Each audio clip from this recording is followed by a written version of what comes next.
Bismillahirrahmanirrahim. Assalamualaikum warahmatullahi wabarakatuh.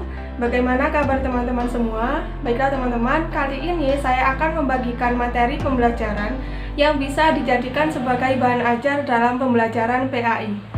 Kali ini kita akan membahas materi PAI untuk kelas 11 tingkat SMA maupun SMK sederajat tentang hormat dan patuh kepada orang tua dan guru. Perlu diketahui ada beberapa hal yang harus kita pahami demi tercapainya tujuan dari pembelajaran. Nah, itu semua tercakup dalam kompetensi dasar atau seringkali disebut KD dan juga tujuan dari pembelajaran itu sendiri. Apa yang akan kita bahas pada materi ini? Dalam materi ini kita hanya membahas 2 poin. Yang pertama, pentingnya hormat dan patuh kepada orang tua, meliputi cara berbakti kepada orang tua dan hikmah berbakti kepada orang tua. Yang kedua yaitu pentingnya hormat dan patuh kepada guru dengan subpoin yang sama seperti sebelumnya. Saya tekankan kembali pada pembahasan kali ini memang materi yang dibahas itu cukup sedikit. Namun perlu diperhatikan harapan kami itu bagaimana caranya siswa untuk bisa mengaplikasikan dan mempraktikkan dalam kehidupan sehari-hari terkait hormat dan patuh kepada orang tua dan juga guru.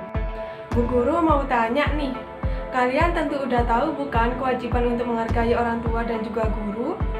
Saya yakin semuanya di sini udah pada tahu terkait kewajiban itu. Apalagi kalian seorang muslim yang baik. Tapi perlu disadari kalian memang sudah mengaplikasikan di kehidupan sehari-hari atau belum? Itu semua yang bisa jawab tentu kalian sendiri. Baik, langsung saja masuk kepada materi. Sebelum saya membahas secara detail materi yang ada di buku kalian, tentu kalian sudah membacanya terlebih dahulu. Nah, di sini saya mempunyai pertanyaan. Tahukah kalian terkait kisah Uwais Al-Qarni? Siapakah Uwais Al-Qarni itu? Baik, langsung saja mari kita bahas bersama-sama. Uwais Al-Qarni merupakan pemuda yang hidup di negeri Yaman, di mana ia merupakan seseorang pemuda yang miskin dan juga berstatus sosial rendah, bahkan tidak pernah diperhatikan oleh manusia sekitarnya. Nah, namun tidak bisa diremehkan seperti itu. Uwais Al-Qarni memiliki kedudukan yang tinggi di hadapan Allah. Kenapa demikian? Uwais Al-Qarni mempunyai seorang ibu yang sudah tua renta dan juga mengalami kebutaan dan juga lumpuh.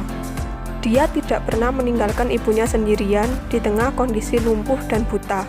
Uwais sangat patuh kepada Allah dan berbakti kepada ibunya. Suatu saat, Uwais terlambat pulang dan ibunya pun bertanya, "Mengapa kau terlambat pulang, Nak?" "Aku sedang melaksanakan ibadah kepada Allah agar dapat menikmati taman surga. Kemudian datanglah seorang yang menyampaikan kepadaku, surga itu ada di bawah telapak kaki ibu." Dengan itu, Uwais pulang dan mengetahui hak ibunya pada dirinya. Maka dirawatlah ibunya dengan baik.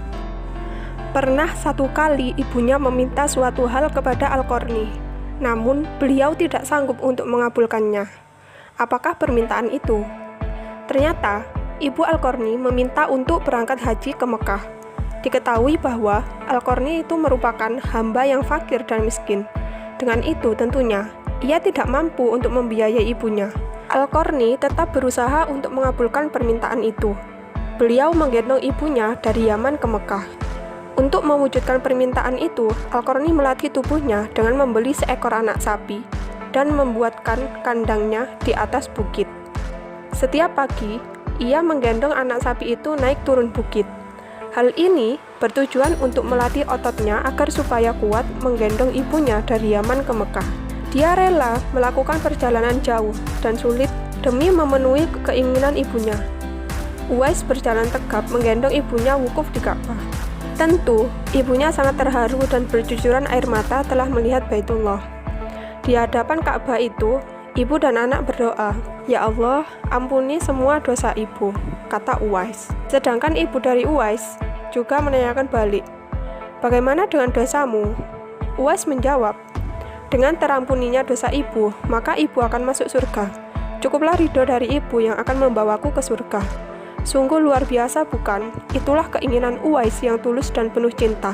Begitu luar biasa kepatuhannya terhadap orang tua.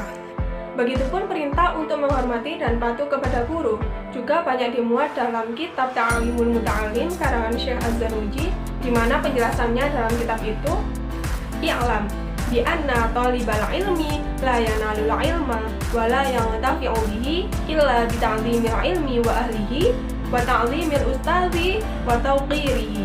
Artinya, ketahuilah, sesungguhnya orang yang mencari ilmu itu tidak akan memperoleh ilmu dan kemanfaatannya, kecuali dengan memuliakan ilmu beserta ahlinya, dan memuliakan guru.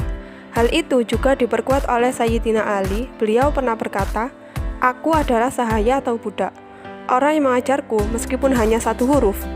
Jika dia mau, silahkan menjualku, atau memerdekakan aku, atau tetap menjadikan aku sebagai budaknya." Sayyidina Ali pun pernah dibacakan syair dalam nazam Alalah. Ra'aitu ahaqul haqi haqul muallimi wa aujabahu hifdhan ala kulli muslimin laqad haqa ayyuhda ilaihi karamatan li ta'limi harfin wahidin alfu dirhami. Tidak hanya berhenti di situ.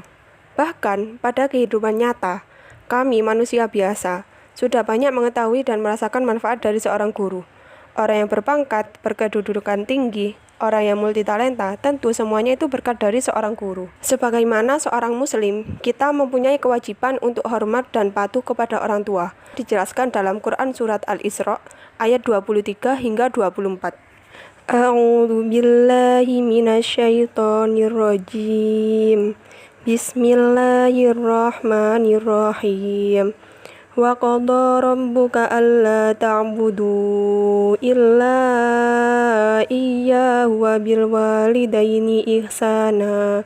Imma yablughanna 'indakal kibara ahaduhuma aw kilahuma fala taqul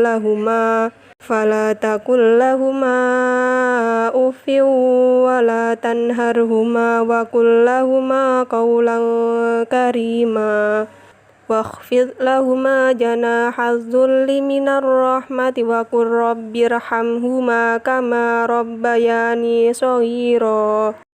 Perlu diketahui juga bahwa ridho Allah terletak pada ridho orang tua, sebagaimana tertuang pada hadis Al-Baihaqi yang berbunyi, ridhallahi fi ridhal walidaini wa suhtullahi fi suhtil walidaini. Demikian tadi materi pada pertemuan hari ini yang bisa saya sampaikan.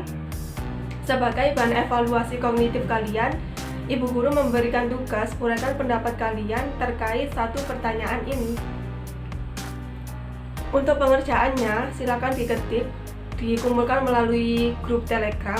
Sekian dari saya, semoga apa yang saya sampaikan pada hari ini bisa bermanfaat. Sebelum saya tutup, saya tekankan lagi, sebuah ilmu bisa bermanfaat untuk dirinya sendiri apabila dipraktekkan ataupun diimplementasikan pada kehidupan sehari-hari untuk perbaikan diri selanjutnya. Cukup sekian, terima kasih atas perhatiannya. Wallahul muwaffiq ila aqwamit thoriq. Assalamualaikum warahmatullahi wabarakatuh.